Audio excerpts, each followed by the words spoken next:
Hi viewers, இன்னைக்கு எங்களோட night dinner என்னன்னு சொல்லிட்டு பார்க்கலாம் வாங்க. இன்னைக்கு நைட் டின்னருக்கு தோசையும் முட்டை கிரேவி தான் வந்து வச்சிருக்கோம்.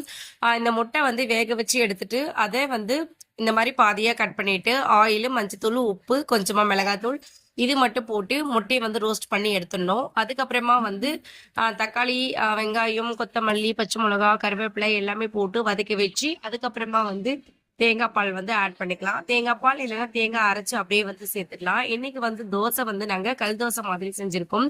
கல் தோசை மாதிரி செய்யும் போது மூடி போட்டு வேக வச்சு எடுக்கணும், திருப்பியும் போடணும்.